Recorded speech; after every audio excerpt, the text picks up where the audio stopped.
I was just in my condo, just crying and praying this morning and thanking God for His mercy and His grace. Thanking Him that He hasn't never given up on me, no matter what I've done in life. He's always been there with me. He's always been there. The Bible says, surely goodness and mercy shall follow me all the days of my life. The Bible says that He will never leave me. He's never forsaken me. No matter what you've gone through, He's never left you. He's never forsaken you. You walked away from Him, but He's never walked away from me. He's never walked away from you. The last hurdle I really had to overcome in my life was alcoholism. And honestly, I didn't even really realize I had a problem for years. I grew up in an environment where my granddad drank a lot, and on the weekends we would have barbecues and Pabst Blue Ribbon, and I just grew up thinking that it was just a natural thing just to drink, and that later on in my life, I would go to Clemson football games almost every weekend. I love Clemson football, although I don't like them this year because they're losing. But I go to Clemson football games. I take my son, and we would go, and he would watch us tailgate. I just thought I was having fun, and I didn't realize that he was watching. And then later on in life, he developed a problem with alcohol. And the Lord started dealing with me about it. And I knew at that moment in time I had a problem. I've always been good-hearted. But this alcohol thing just had a grip on my life.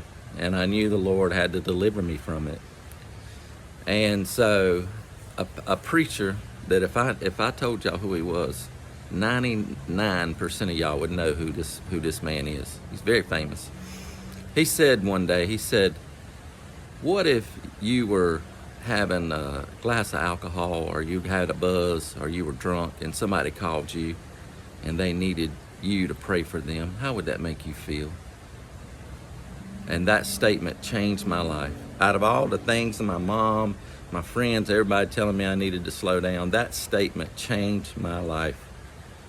And that was that moment in time I said, you know what? I got to give this up, or it's going to ruin my ministry. It's going to ruin my ministry. It was a grip on my life that I knew that if I didn't get this addiction out of my life, it was going to ruin me. And Satan tries to get a foothold anywhere he can. Anywhere he can get a foothold, he's going to try to do it. And we live in a world today where alcohol and going out, most of the people that I would go drink with were church people, at wineries and things and brunches and these types of things. And it's more prevalent now. And the Bible says, as it was in the days of Lot and the days of Noah, people don't realize, but Noah was an alcoholic. The first thing he did when he got off the boat was he built a vineyard, a winery, and the rest of the story. He had two sons, Seth and Ham. I didn't know I was going to share this. But they found their dad, Noah, drunk, and they backed in to the tent and covered him because he was naked, symbolizing that God covers our nakedness, by the way. I wish I'd probably do a whole teaching on that soon. But I thank God. I was just praying this morning. I was just thanking the Lord that He's got that devil, that spirit out of me, because I knew that in my heart that if He didn't do that, that it was going to destroy my life, it was going to destroy my ministry, it was going to destroy my relationships. And I try to be transparent, on my YouTube page, because I try not to make it about me. I just try to be transparent so that I can show you that I'm real. I have problems just like everybody else. But God can deliver. He can set you free. He can take the ugly things in your life, and He can turn around for His good. I now have a master's degree. One of my master's degrees in addiction counseling, and I help people. I got an email last Monday from one of the people I'm working with in my life coach business, and they said, what you said about alcohol, because we talked about it when me and her were talking. She said, what, you really spoke to me, and I'm not going to drink anymore. It's little things like that the Lord has done to turn around. If there's something in your life that is not pleasing unto the Lord, get rid of it. Time is short.